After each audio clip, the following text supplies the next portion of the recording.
es el feminismo y por qué es tan importante la equidad de género? Para algunas personas estos términos no tienen sentido. No quieren aceptar que vivimos en una sociedad patriarcal, en que los hombres todavía dominan en las esferas pública y privada. A pesar de los enormes avances durante los últimos siglos y décadas, todavía las mujeres tienen mucho mayor probabilidad de ser abusadas, violadas, juzgadas por su apariencia, marginadas en el trabajo, en la escuela y excluidas del poder que los hombres. Las mujeres también tienen necesidad de apoyos especiales de parte del Estado, con respecto al embarazo, el aborto y el cuidado de los recién nacidos, por ejemplo. Los y las feministas reconocen esta situación y luchan por garantizar una verdadera igualdad entre todos los ciudadanos y las ciudadanas de la República. En general, algunos autores hablan de 4 diferentes olas feministas en la historia. La primera ola surgió a finales del siglo XVIII en el contexto de las revoluciones francesa y estadounidense, que si bien implicaban un avance en materia de libertad, fue una libertad que podían gozar solamente los hombres. Olympe de Gouges, con su Declaración de los Derechos de la Mujer y la Ciudadana, y Mary Wollstonecraft, con su Vindicación de los Derechos de la Mujer, fueron 2 de las líderes más emblemáticas de esa ola. La segunda ola surge a mediados del siglo XIX y continúa hasta mediados del siglo XX. Este movimiento se enfoca sobre todo en la dura lucha por los derechos políticos, a votar y ser votado, de las mujeres.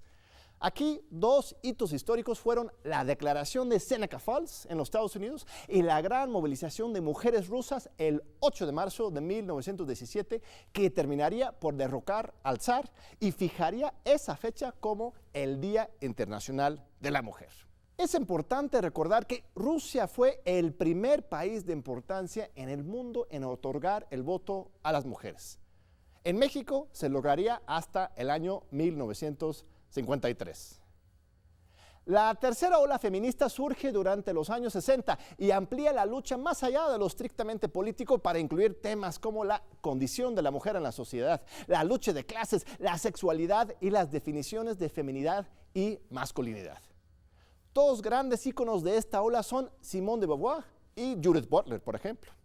Finalmente, hoy algunas personas hablan del inicio de una nueva 4ª ola del movimiento feminista, que estaría relacionado con la globalización, el internet y las redes sociales, que han transformado la manera de luchar por los derechos de las mujeres. 2 ejemplos recientes en México son el movimiento Me Too en contra del acoso sexual y las recientes marchas contra la violencia de género en la Ciudad de México. Ahora bien, las estadísticas demuestran que hay un problema serio hoy en México con respecto a la equidad de género.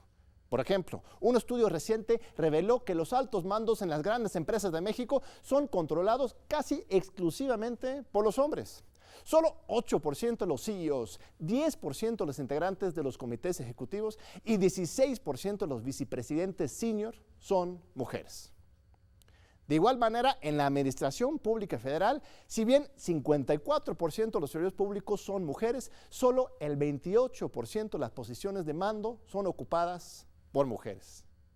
Y de acuerdo con US News and World Report, México se encuentra entre los 20 peores países para ser mujer, por sus altos índices de violencia y de exclusión de las mujeres. Por ejemplo, el feminicidio es un problema serio en nuestro país. Cada año hay alrededor de 900 casos, una de las tasas más altas en toda América Latina. Y la tendencia en esta materia todavía no se mejora con el nuevo gobierno. Durante 2019, la cantidad de feminicidios se mantiene similar a la que tuvimos durante 2018. Pero aún con esta situación, en México pocas personas se consideran feministas. Una encuesta reciente arrojó que solamente 37% de los mexicanos y las mexicanas utilizarían esta etiqueta. Aunque en perspectiva global no vamos tan mal, ya que en Japón, Alemania, Argentina y los Estados Unidos los porcentajes son aún menores. ¿Tú te consideras feminista? ¿Qué hay que hacer para garantizar plenamente los derechos de las mujeres en México? En unos momentos hablaremos con una de las grandes expertas en la materia, la doctora Ana Buquet, directora del Centro de Investigaciones y Estudios de Género de la UNAM. Pero primero vamos con Walter Arellano y el libro de la semana. No te vayas.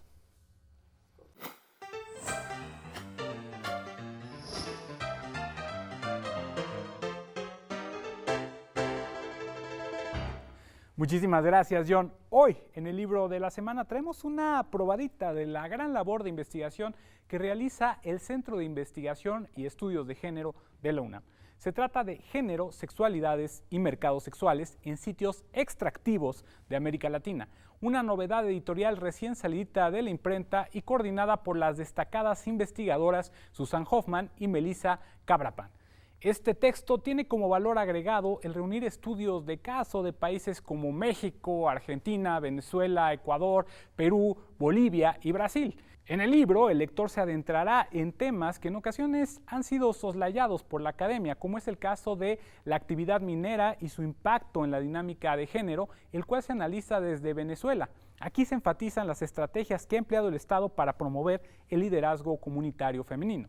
La economía y ecología afectiva que se estudia a partir del cuidado de las mujeres indígenas en la Amazonia ecuatoriana, la relación entre la dimensión cultural, genérica y familiar y los sistemas artesanales de extracción de incienso y oro desde la cosmovisión de los indígenas del Piedemonte de Bolivia. No pasa inadvertido el tópico en el que se abordan las propuestas de descolonización del discurso y las medidas contra la trata de personas en zonas fronterizas y sitios de extracción de recursos naturales desde un enfoque crítico y de geopolítica, entre muchos otros. Estos estudios, esencialmente etnográficos, dotarán al lector de una visión holística y multicultural acerca de cómo las economías de extracción crean nuevos dominios de género para el ejercicio del poder. Y como cada semana tenemos obsequios para nuestros amigos de las redes sociales, ahora les toca a los facebookeros. Lo único que tienen que hacer es seguirnos en nuestra página de Facebook y comentar la imagen del libro en nuestro muro con el hashtag Quiero mi libro. Tienen hasta la medianoche. El lunes haremos una selección aleatoria de los 4 ganadores cortesía del Centro de Investigación y Estudios de Género de la UNAM. Yo soy Walter M. Arellano y nos vemos la próxima semana con otra recomendación. Ana Buquet es maestra en Psicología y doctora en Sociología por la Universidad Nacional Autónoma de México, así como autora de múltiples obras en materia de igualdad de género, incluyendo Equidad a Debate, publicada en el 2018, El orden de género en la educación superior, una aproximación interdisciplinaria e Intrusas en la Universidad del 2013. Es coordinadora del proyecto de institucionalización y transversalización de la perspectiva de género en la UNAM y fundadora de la Red Nacional de Instituciones de Educación Superior, Caminos para la Igualdad de Género. También dirige el Observatorio Nacional para la Igualdad de Género en las instituciones de educación superior. Ha recibido el premio Emulies 2017, la presea Hermila Galindo 2016 y el premio Marguerite von Brentano 2013 de la Universidad Libre de Berlín. Hoy, la doctora Ana Buquet es investigadora titular y directora del Centro de Investigaciones y Estudios de Género de la UNAM. Pues aquí estamos con la doctora Buquet. Muchísimas gracias por acompañarnos. Un gusto estar aquí. Al contrario, estimada colega, Ana, muy importante, pues este Centro de Investigación y Estudios de Género de la UNAM es nuevo. Bueno, ya existía el Programa Universitario de Estudios de Género, pero ahora ya se ha convertido en centro. ¿Cuándo fue, por qué y qué es lo que buscan en este centro? Mira, el Programa Universitario de Estudios de Género se creó en el 92 y como cualquier otro programa universitario, tú lo sabes. Sí, estamos iniciando uno. Sí. Tiene como función principal vincular los esfuerzos, las investigaciones que se hacen en torno al tema del programa, en nuestro caso los estudios de género. Durante el 16, y estando yo como directora del PUEG, elaboramos el proyecto de transformación del PUEG a Centro de Investigaciones y Estudios de Género. Esto se aprobó en el Consejo Universitario en diciembre del 16. Apenas, hace 2 años. O sea, hace 2 años y unos meses, digamos. Somos una entidad académica nueva. ¿Cuál es la diferencia fundamental? Hay muchas, pero ¿cuál es la fundamental? Que los programas no tienen una planta académica propia, entonces por eso vinculan el trabajo de otras entidades, de otras académicas y académicos, Y cuando te conviertes en un centro de investigaciones, empiezas a tener una planta académica propia. Un cuerpo docente, de investigadores exclusivamente dedicados a esto de los estudios de género y feminismo. Algunos dirían que esto es un lujo necesario, que esto ya se aborda en las facultades de Filosofía y Letras, Ciencias Políticas, investigaciones sociales, jurídicas, económicas. O sea, la mujer y estudios de género está presente en todos lados. ¿Por qué un centro específicamente para eso? Por suerte está presente en todos lados, ¿no? Es muy importante que todas las entidades académicas de la UNAM aborden este tema. ¿Por qué un centro específico para esto? Porque un centro define las líneas prioritarias de investigación. Cuando tú me planteas que hay académicas en filosofía y letras, en derecho, en todas partes trabajando el tema, lo trabajan desde sus propias líneas de investigación, desde sus propios intereses. El centro define las líneas de investigación en función principalmente de las necesidades nacionales. O sea, ya como centro ya se da un mensaje simbólico, institucional, de que la UNAM está comprometido con este tema, los estudios de género, el feminismo. Entremos a materia. Feminismo es un concepto pues muy polémico. Estaba revisando unos datos, preparando para este programa, y lo presentamos al principio, que habla de cuántas personas realmente se consideran feministas. En México son 37%, fíjate, es de hecho más que en Francia o en los Estados Unidos, pero todavía no es mayoritario. Todavía hay como mucho resquemor o ignorancia sobre qué es el feminismo. ¿Qué es el feminismo? ¿Deberíamos ser todos feministas? ¿Qué propone este enfoque? Es un buen dato el que estás dando. Un 37% de personas, digamos, a favor de esta lucha me parece muy, muy importante. Y luego hay gente que dice que no es feminista justamente porque el concepto se ha desdibujado, claro, ¿no? Y se le han puesto connotaciones muy negativas, pero que igualmente luchan por los derechos de las mujeres. Igual son en los hechos más feministas de lo pero que dicen, saben. Yo no soy feminista porque claro, esa palabra está como tocada por una connotación negativa y yo no quiero que me identifiquen con eso, ¿no? Que se ha hecho un trabajo duro para que eso ocurra y eso lo podemos hablar más adelante. ¿Qué es el feminismo? Yo lo veo como algo que tiene dos vertientes principales. Una vertiente académica, científica, ¿no? Es, digamos, yo no le llamaría una disciplina, es algo, en género se llama campo de estudios, claro, ¿no? Pero es un cuerpo de teorías, de desarrollo conceptual, que busca, por un lado, entender cómo es que históricamente las mujeres han ocupado un lugar de inferioridad, de subordinación, prácticamente en cualquier sociedad conocida, ¿no? Y entender esos mecanismos para saber cómo encararlos, cómo afrontarlos, cómo transformarlos, para que la desigualdad de las mujeres deje de ser una realidad todavía de nuestros días, ¿no? Hay muchas corrientes de pensamiento, no todos los feminismos coinciden, ¿no? Yo creo que coinciden en su objetivo final, que es lograr una igualdad real entre mujeres y hombres en todos los espacios sociales. Algunos piensan, por ejemplo, que el feminismo sería la contracara del machismo, ¿no? Y yo más bien diría, eso es más bien el embrismo, ¿no? Sería más bien lo contrario del machismo. ¿Cómo lo ves tú? El feminismo defiende los derechos de las mujeres y el machismo ataca los derechos de las mujeres. Ahí está la gran diferencia y creo que es una confusión que no habría que darle cabida, ¿no? Exacto. O sea, los machistas subordinan a las mujeres, se colocan en una posición superior, reprimen, controlan, violan, violentan a las mujeres. Los feministas buscan igualdad, no están necesariamente buscando invertir, que ahora sí las mujeres a las que sometan. De ninguna manera, no, para nada. Por eso es un error muy fuerte pensar que el feminismo es, digamos, la otra cara del machismo, ¿no? Me parece, porque el feminismo no busca restringir los derechos de los hombres ni subordinarlos de ninguna manera. El feminismo busca alcanzar la igualdad real y sustantiva de las mujeres en cualquier espacio social, porque además todos los espacios sociales están impregnados por este sistema patriarcal Claro. que pone a las mujeres en situación de desventaja de manera sistemática.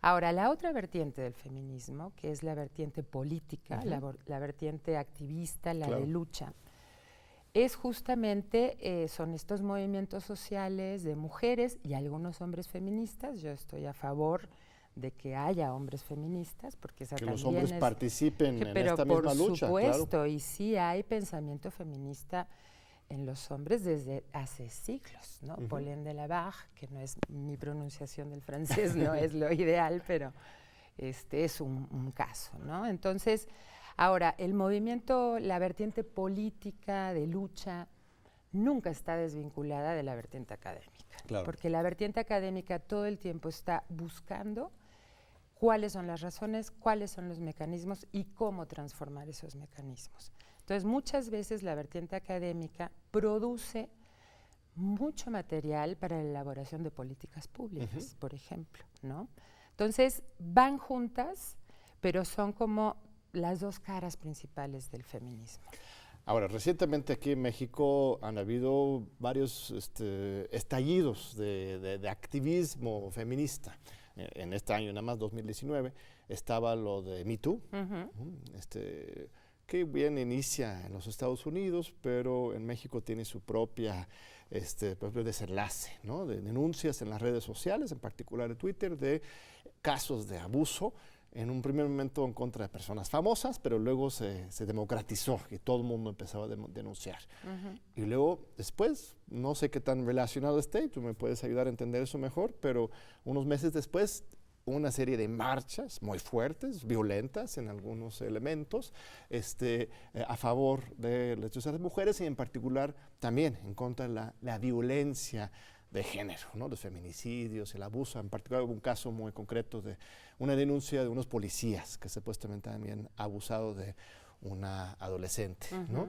Entonces, hay algo propio de nuestras acciones feministas en México. ¿Qué opinas de estos movimientos? ¿Es el inicio de algo mucho más grande o cómo evalúas? A ver, primero, hubo una expresión muy interesante en las redes sociales que se llamó Mi Primer Acoso. Mi primer acoso. Sí, Esto es antes de lo fue de Me Too. antes del Me Too. Okay. Y fíjate, es que el acoso sexual, la violencia sexual contra las mujeres tiene muchas caras diferentes, ¿no? Una es, y que está más vinculada con el Me Too, personas conocidas, ¿no? O sea, que puede suceder en los espacios laborales, en los espacios educativos, como en las universidades, en los espacios familiares, en fin, pero quien te acosa, quien te hostiga, quien te violenta, es una persona que de alguna manera tú conoces o convives y que muchas veces hay un abuso de poder, ¿no? Sobre todo casi por si definición, hay una ¿no? relación jerárquica. El abuso del poder está siempre, porque los estudios de género plantean eso, que la desigualdad de las mujeres está directamente vinculada con las relaciones de poder, y el abuso de poder está siempre por el hecho de que un hombre socialmente es concebido con mayor poder que una mujer, ¿no? Pero además puede haber una relación jerárquica, ¿no? Profesor-alumna, jefe-empleada, etcétera. Pero luego hay todo otro mundo de acoso, de personas desconocidas, que yo creo que la mayor parte de las mujeres del mundo lo hemos padecido, el acoso callejero, el acoso en el transporte público, ¿no? Que tiene que ver con, pareciera que el sistema, no pareciera, el sistema le da la prerrogativa a los hombres de opinar sobre las mujeres. Cómo se ven, si son guapas, si son feas, si está gorda, si está bien, ¿no? Y desde ahí, ¿me entiendes? Porque muchos hombres te dicen, oye, pero los piropos son una cosa para halagarlas. Bueno, pero ahí hay una línea muy fina, ¿me entiendes? Que tiene que ver por qué los hombres tienen esa posibilidad de opinar sobre de cómo expresar nos públicamente vemos las mujeres y decirlo en voz alta frente a todo otro grupo de desconocidos, porque además uno te dice una cosa y suelta a los otros y se animan y te dicen otras, ¿no?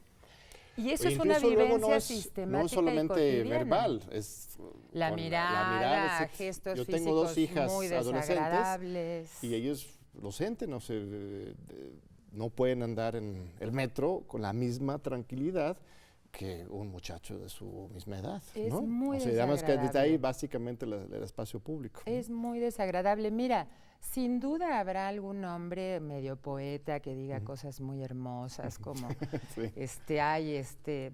llegó la primavera porque salieron las flores, suponte, pero el tema es ¿por qué?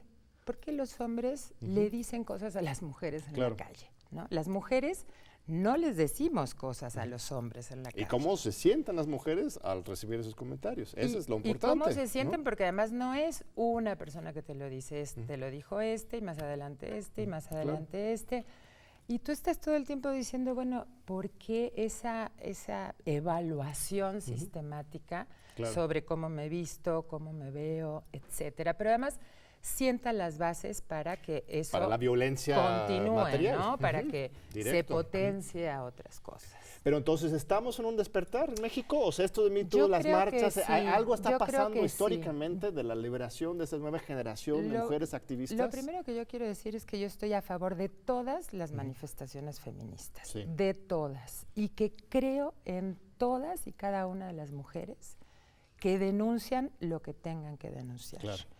Ahí hay un tema importante, las denuncias falsas de las mujeres, porque esta es otra controversia. Ahora las mujeres aprovechan todo esto para desquitarse de algún hombre o de algún profesor que le puso mala calificación. No es verdad. O pobre Armando Gil que se suicidó, sí, pobrecito de él, pero echar la culpa a eso sí, en ¿no? esos terrenos ni meterse, porque ahí hay otros elementos a considerar de en qué condiciones está la persona, en fin. El tema es que es muy importante pensar que las mujeres, cuando están reclamando esto, están reclamando un derecho históricamente pisoteado, ¿no? Las mujeres tenemos el derecho a vivir una vida libre de violencia, libre de acoso, y cualquier manifestación que se haga va a ser positiva para hacer visible el tema y para demostrar que sí hay una toma de conciencia masiva, digamos, por parte de las mujeres frente a una serie de manifestaciones del sistema patriarcal, del orden de género, se le puede denominar de muchas maneras, de la dominación masculina, como lo llama Bourdieu, ¿no? Siempre van a ser importantes. Ahora, ¿qué está pasando? ¿Hay una toma de conciencia más importante en este momento? Yo creo que sí. Yo creo que las jóvenes están tomando las riendas de un movimiento social que es histórico, porque si hablamos del feminismo nos podemos remontar a 1400 con el texto de Christine de Pizan, ¿no? Y las mujeres jóvenes se están apropiando de la defensa de sus propios derechos. Entonces, me parece fundamental y también creo que hay otro ingrediente, y es que hay una reacción del propio sistema patriarcal. Yo trato de no hablar de hombres concretos, porque ni todos los hombres son machistas, es un sistema que se reproduce desde lo cultural, que se reproduce desde lo social y también desde lo individual. Claro, por supuesto. Nosotros como sujetos somos parte de una sociedad muy específica. Todos y todas. Si me permites somos parte. unos minutitos, Ana, vamos a un breve corte Claro y regresamos ahorita con usted en unos momentos aquí en Diálogos por la Democracia.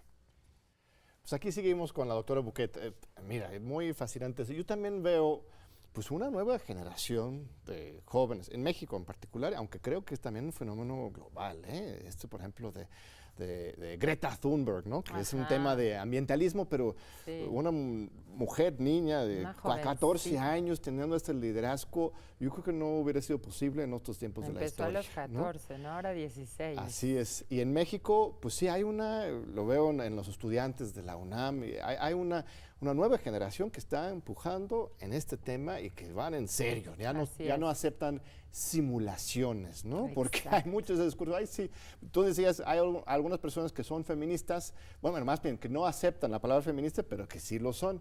También ocurre lo contrario, personas que dicen que son feministas, pero en realidad no lo son, que han hipócritas, ¿no? Utilizan el discurso. Sin duda. A ver, hay una propuesta muy concreta, por ejemplo, que algunos feministas han hecho después de la marcha, la intensa, creo que fue el 16 de agosto, por ahí.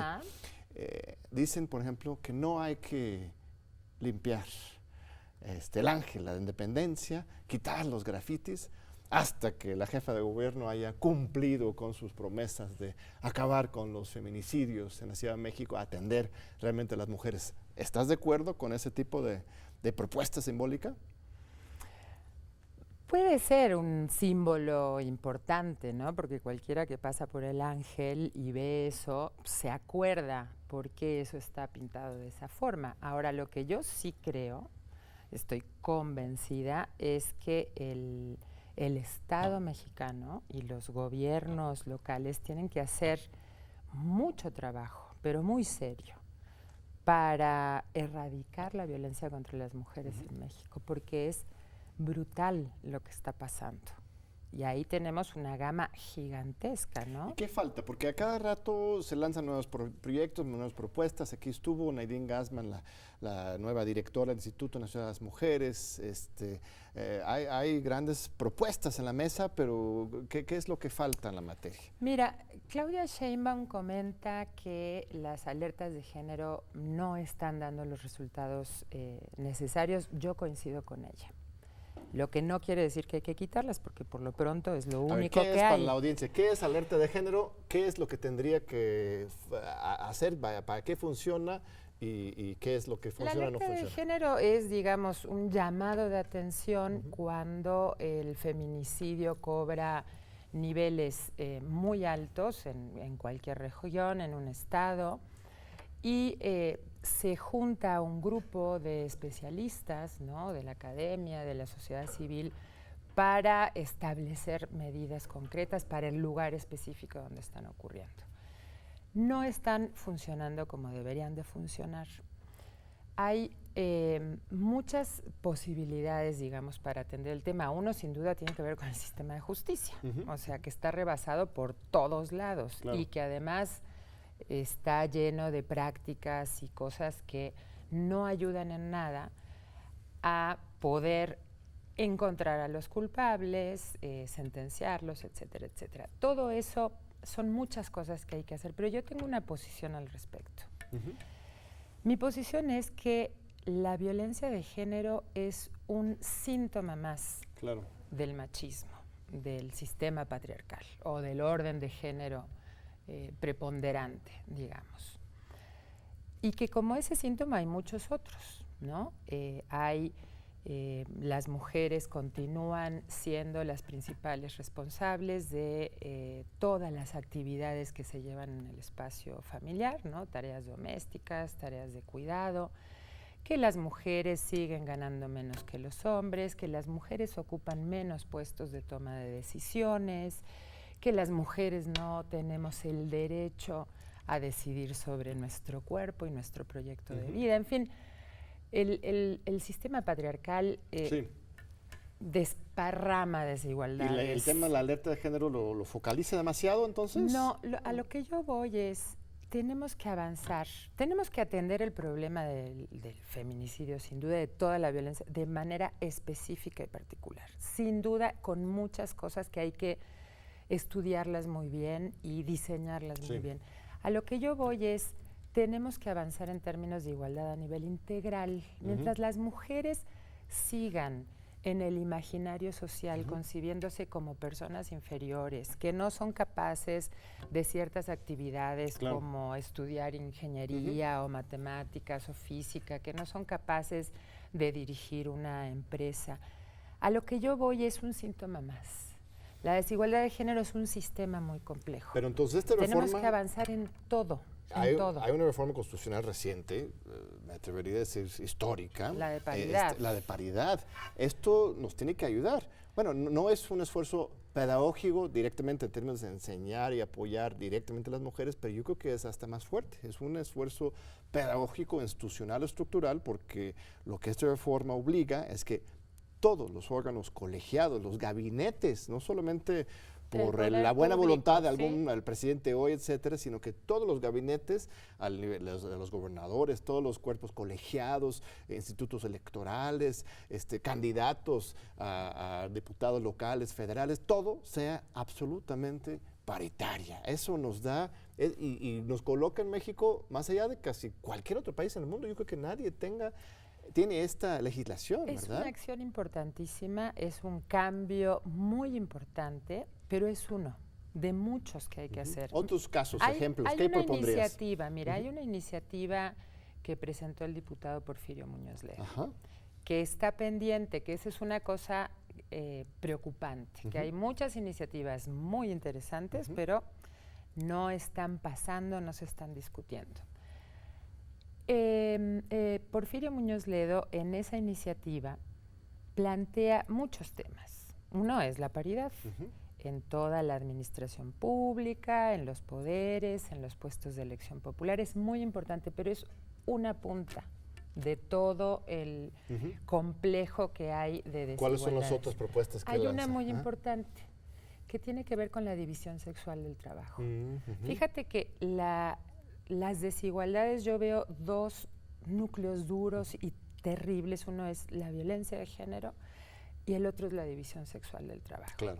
¿Qué plantea Porfirio Doctores Muñoz hombres, Ledo? enfermeras mujeres, ¿no? Trabajadoras sociales, ingenieros. ¿A eso te refieres? Esa es una cara de la división sexual del trabajo, que eso genera otras desigualdades, porque no gana lo mismo un ingeniero que una enfermera. Así es. ¿No? Y entonces reproduce la desigualdad económica que hay entre hombres y mujeres.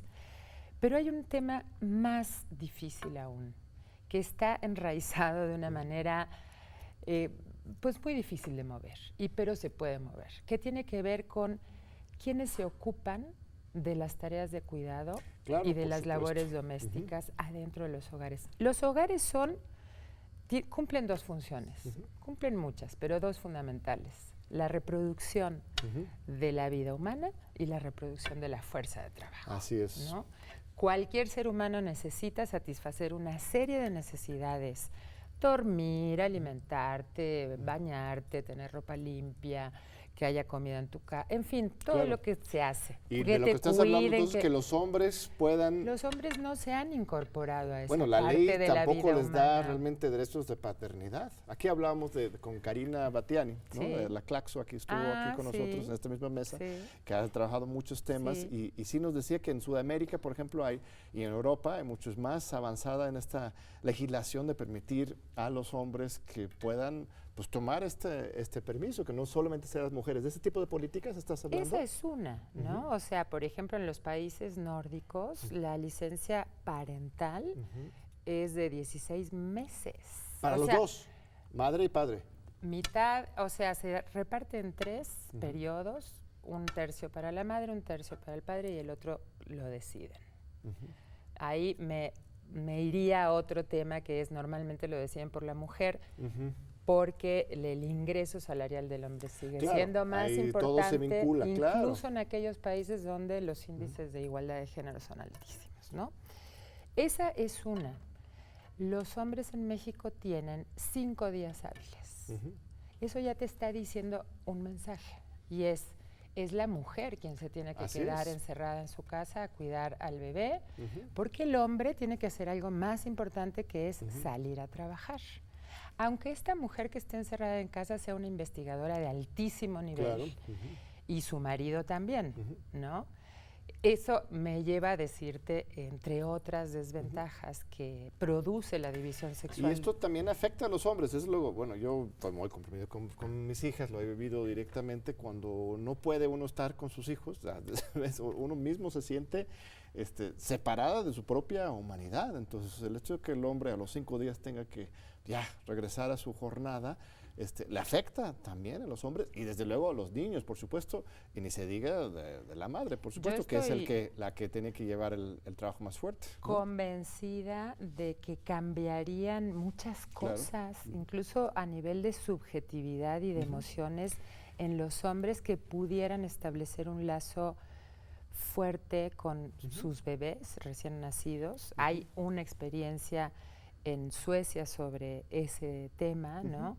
Y los hombres te dicen, le doy gracias al Estado, porque si no, nunca hubiera tenido esta experiencia de vida. Y esto genera más sensibilidad también en los hombres, se cambia todo. Transforma muchas cosas. Tenemos unos minutitos más en este bloque y quiero regresar al tema de la UNAM, porque la UNAM también es una situación en que hay violencia de género, como cualquier sitio en el mundo, en este sistema patriarcal, en que ha habido algunos casos sonados, ha habido denuncias importantes. Aquí estuvo también Mónica González Control, que nos platicaba un poco sobre el sistema nuevo de fomentar la denuncia, de acompañar a las denunciantes, en particular mujeres, aunque el acoso sexual ocurre entre todos. ¿Hay avance en esta materia en la UNAM? ¿Qué tenemos que hacer como universidad para apoyar mejor a las mujeres estudiantes, para que no haya violencia, no haya exclusión y que no se les aparte de la labor educativa, ¿no? Mira, hay muchos avances en la UNAM. Tenemos avances a nivel legislativo, tenemos lineamientos para la igualdad publicados en el 13, una política institucional de género publicada en el 18, tenemos el protocolo para la atención de casos de violencia de género, tenemos estructuras, la Comisión Especial de Equidad de Género del Consejo Universitario, tenemos comisiones internas de equidad de género en más de 30 entidades universitarias y tenemos al CIEG y la Secretaría de Igualdad de Género del CIEG, que hace un trabajo impresionante en toda la universidad. Yo creo que vamos avanzando. Yo creo que el protocolo ha establecido las bases para, primero, no se tolera el acoso sexual en la universidad, segundo, se denuncia, no hay un vacío institucional en ese sentido, pero vuelvo a lo que estaba planteando hace un rato, tenemos que avanzar en todo. Por ejemplo, la política institucional de género plantea que es muy importante incorporar la perspectiva de género en planes y programas de estudio de toda la universidad. Horizontalmente, sí. Transversalmente. Así es. Desde el sistema de bachillerato, licenciatura, cualquier carrera, por supuesto que se incorpora de manera diferente en psicología que en ingeniería, pero es muy importante. Tenemos en la UNAM tendencias de segregación fuertísimas por sexo. Una que te va a dar la pauta del efecto que tiene la división sexual del trabajo, la violencia, la discriminación sobre las mujeres es, hay muchas menos mujeres con el máximo nombramiento académico en la UNAM que hombres, pero muchísimas como menos. investigador titular B y C. Investigadoras titular C en la UNAM hay muchas menos, estamos hablando de 70 y pico por ciento de hombres, 20 y pico por ciento de mujeres. Esto se agudiza de una manera grave en el subsistema de la investigación científica, ¿no? Y eso te está mostrando todo lo que veníamos hablando. Es el resultado de la concepción que hay sobre las habilidades y las capacidades de las mujeres. Y una historia que una larga historia. Sí. Pero fíjate que el cambio de la incorporación de las mujeres, incluso en áreas consideradas duras, que hay muchas feministas que no les gusta plantearlo de esa manera, no es proporcional con la poca cantidad que hay de mujeres que llegan a ser titular C o PRI de D o SNI 3, ¿no? Entonces, en la UNAM estudiamos todas las formas de desigualdades que hay y es muy impresionante que en las universidades se reproduce el orden de género de una manera específica, porque tenemos poblaciones y estructuras muy específicas, pero lo mismo que pasa en cualquier otro ámbito social. Muy bien, Ana, pues si nos aceptas la invitación, en el último bloque vamos a tener un diálogo con unos estudiantes que están muy interesados en dialogar contigo. Claro que sí, va a ser un placer. Muy bien, pues muchas gracias, Ana. No se vayan, te regresamos para el último bloque aquí de Diálogo por la Democracia y nuestra recomendación de la semana.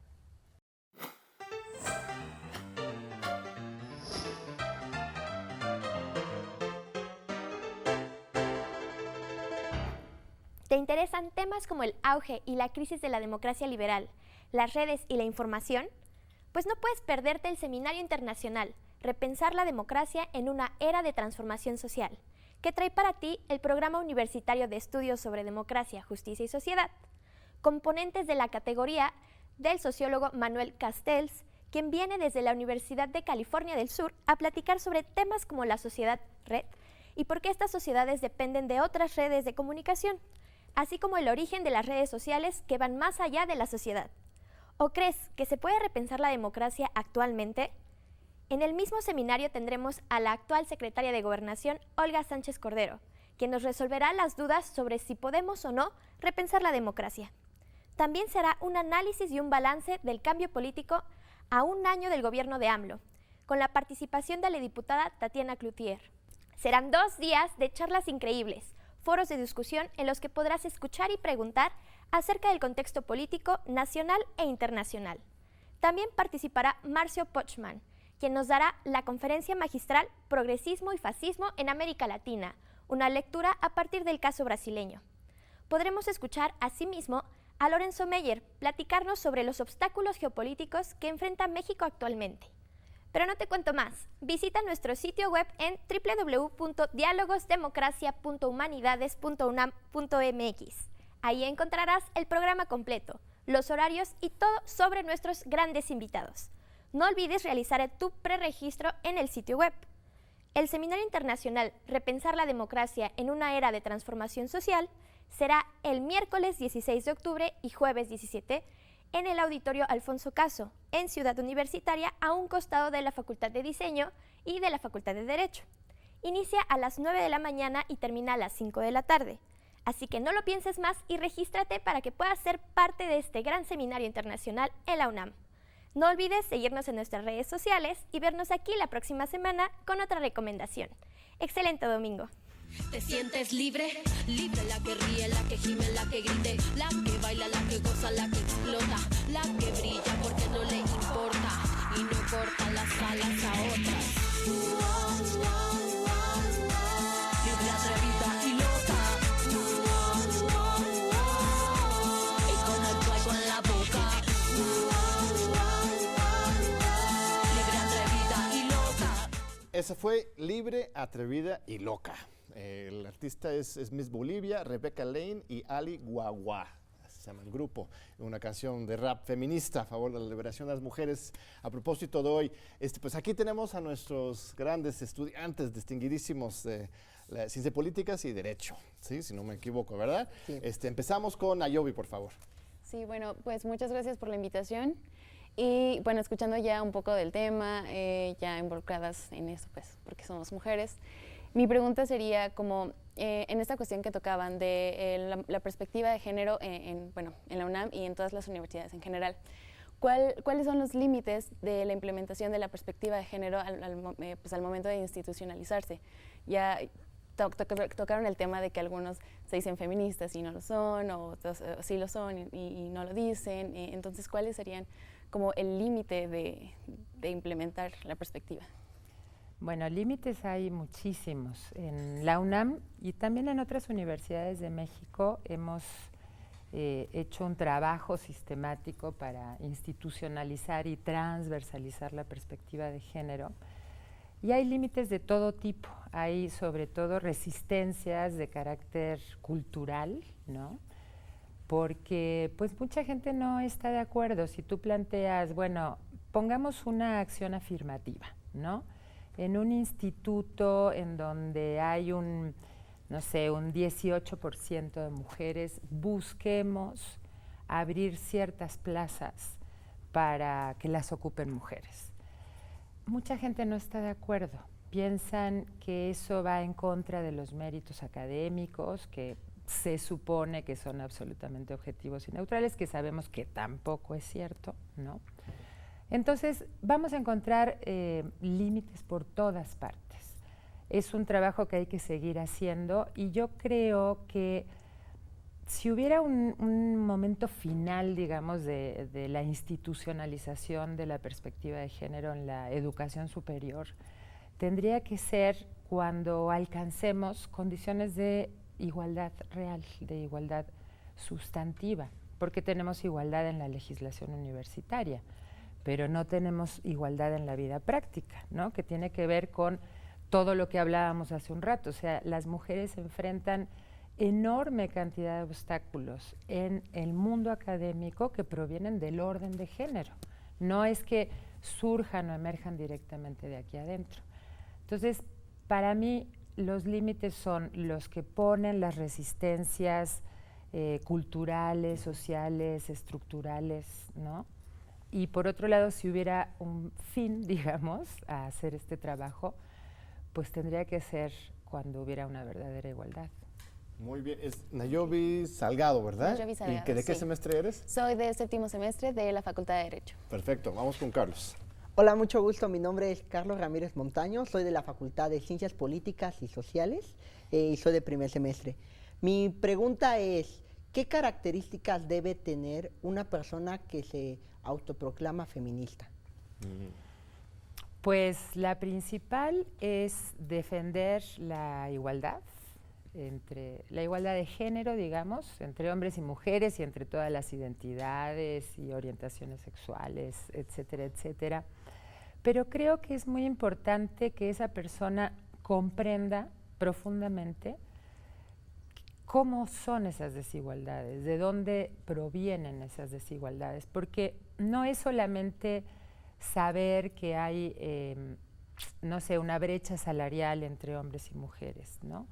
Yo creo que hay que conocer cómo históricamente se ha ido construyendo un sistema que produce que las mujeres estemos en condiciones de inferioridad, digamos, y tienes que tener ese bagaje un poco conceptual y teórico, pero también de percepción de la vida cotidiana, ¿no? Para poder considerarte feminista. O sea, yo creo que es tu posición política frente a los derechos de las mujeres, pero también tu conocimiento sobre un sistema que produce esas desigualdades. No es suficiente solamente decirlo, sino sentirlo, ¿no? Sentirlo, ¿no? exacto. Sí. Ver la injusticia. Muy bien, Mariana. Hola, gracias por la invitación. Mi nombre es Mariana Solís y soy estudiante del primer semestre en la Facultad de Derecho. Mi pregunta es, ¿usted está de acuerdo con el uso de fuerza en ciertas manifestaciones para lograr que el movimiento feminista sea escuchado? ¿Yo particularmente? Ajá, en lo particular. Mira, yo no lo haría. Yo no ejercería acciones que estuvieran ubicadas en actos en contra de objetos o de personas. Yo personalmente no lo haría. Confío más en un trabajo de diálogo, de transformación paulatina, pero eso no quiere decir que yo juzgue a las personas que lo hacen. Muy bien, muy bien. Regresemos con Nayobi. Bueno, otra pregunta sería como, igual con las universidades, digo, sí, ya sabemos que tenemos protocolos, que tenemos una cuota de género, digamos, en las instituciones para que haya cierto tipo de maestros, o no todos maestros, pero, por ejemplo, centremos en la Facultad de Derecho, que históricamente ha sido una de las facultades más machistas que hay en la UNAM, por lo menos. ¿Cuál sería el papel que tendría que jugar la universidad en este caso para que se erradicara la violencia de género y las mujeres tengamos una vida libre de violencia en la institución? ¿En la Facultad de Derecho en particular? Y en la UNAM, sí, o sea, digo, la facultad es parte de la UNAM y sistemáticamente sería mejor que actuara no solo la Facultad de Derecho, sino la UNAM como tal, la rectoría. A ver, yo ahí te plantearía dos cosas. Una con respecto a la Facultad de Derecho. Yo creo que la Facultad de Derecho podría incorporar la perspectiva de género de manera cabal en todo su programa de estudios, porque todo el tema de la igualdad y de la no discriminación viene del marco de los derechos humanos, ¿no? Y no hay una incorporación transversal en la licenciatura de Derecho sobre todos estos temas, los acuerdos internacionales que ha firmado México, todo el tema de la CEDAW, ¿no? Que es la Convención para eliminar todas las formas de discriminación contra las mujeres, que es vinculante y que eso le exige al Estado mexicano responder.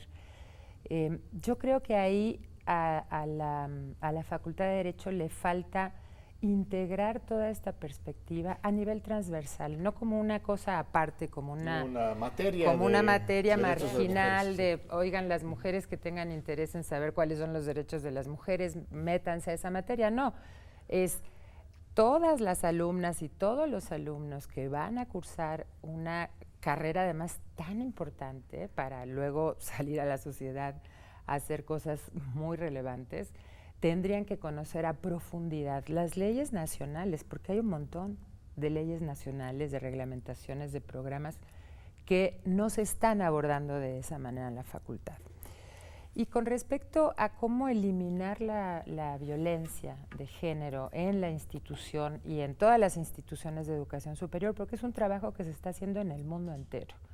O sea, no es una condición específica de la UNAM. Eso yo creo que es muy importante dejarlo claro. La violencia de género en las universidades es un fenómeno universal, ni siquiera que ocurra solamente en México, ¿no? Y se han hecho muchas cosas. ¿Qué hay que hacer? Uno de los pasos más importantes ya se dio, que es tener un protocolo para atender los casos de violencia de género. Pero tenemos que pensar en cómo prevenir, ¿no? El protocolo ya es un instrumento cuando ocurrió el problema, ¿no? Y quisiéramos que el problema no ocurra.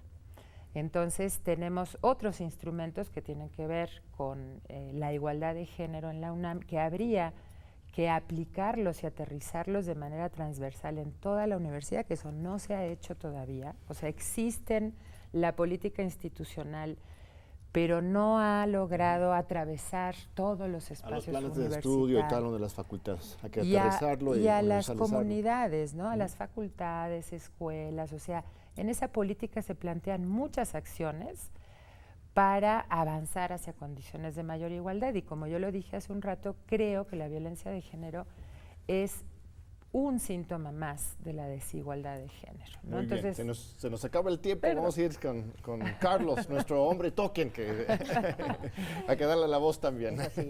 Bueno, mi pregunta es esto, ¿el feminismo es consecuencia del machismo? Sí, el feminismo es consecuencia de que las mujeres históricamente han sido consideradas inferiores a los hombres y puestas en condiciones de desigualdad en todos los espacios sociales. Gracias. Muy bien, y la última pregunta es de parte de Mariana. ¿Cómo consideraría que la igualdad de género se pueda ver reflejada en la realidad social y no solo en el ideal?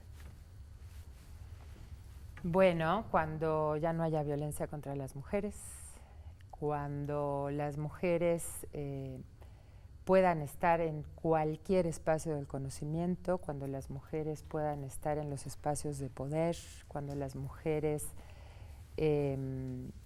tengan ingresos similares o iguales a los que tienen los hombres, cuando las mujeres tengamos libertad absoluta para decidir sobre nuestro cuerpo y sobre nuestro proyecto de vida, cuando las mujeres estemos en el espacio social de la misma manera en la que están los hombres y cuando los hombres estén en el espacio familiar y doméstico de la misma manera en la que están las mujeres. Muy bien, bueno, pues fuiste muy eficiente en las últimas respuestas. Nos quedan unos 30 segundos para un último mensaje, doctora Buquet. ¿Qué nos quieres compartir esta gran comunidad universitaria que compartimos todos y que estamos pues muy comprometidos con avanzar en esta materia? Voy a terminar de contestar la pregunta de Nayobi. Muy bien. Hay un elemento fundamental que es transformar las mentalidades de las personas, ¿no? Y para eso la universidad tiene muchos recursos y los recursos son de carácter formativo, ¿no? Lo hacemos desde el CIEG, lo hacemos sistemáticamente desde el año 2009, talleres de sensibilización en género para personal académico, población estudiantil y personal administrativo, porque somos 3 poblaciones en la universidad y tenemos que avanzar de manera conjunta.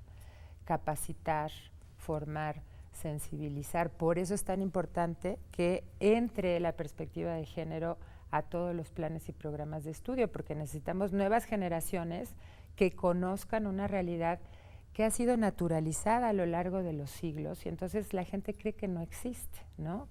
Creo que ahí la educación, que es una de nuestras funciones sustantivas, es fundamental para transformar esto. Muy bien, pues muchísimas gracias, Un Ana. gusto Gracias por enorme. estar aquí con nosotros. Gracias a ustedes, Gracias. estudiantes, y gracias sobre todo a Gracias usted, a ustedes. amable público, audiencia, por estar con nosotros esta semana en TV UNAM y te esperamos en la próxima aquí en Diálogos por la Democracia. Pasan los siglos y seguimos basureadas, esclavas de la puta manada. Y si decimos algo somos brujas y malvadas. Cisternas, carnal.